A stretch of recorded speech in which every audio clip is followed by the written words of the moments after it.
7. Dropshipping. There are many people who have considered selling on eBay or other websites, but hated the idea of having to buy and store products, packaging them, and then finally shipping it to their customers.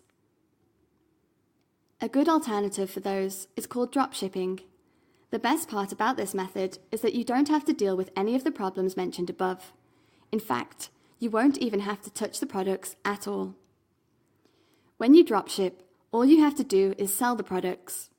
As soon as a sale is made and you receive payment, your dropshipping company or wholesaler will ship the product out on your behalf to the customer. All you have to do is give them their name and address. Just about anyone can start dropshipping to make some extra money. In order for you to start dropshipping, here are some steps you can take. Get yourself an account with eBay or other online auction sites as a seller, or create your own e-commerce website.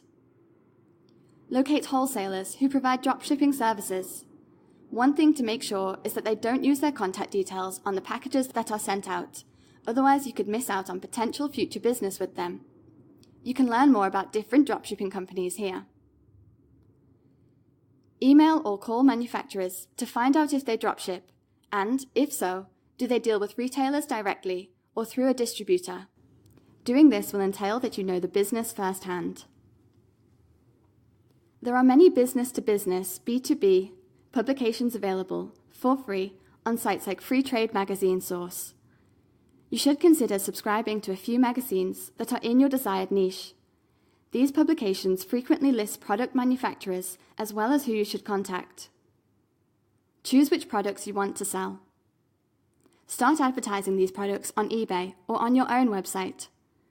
Other places to advertise could include pay-per-click on sites like Google AdWords and Bing Ads.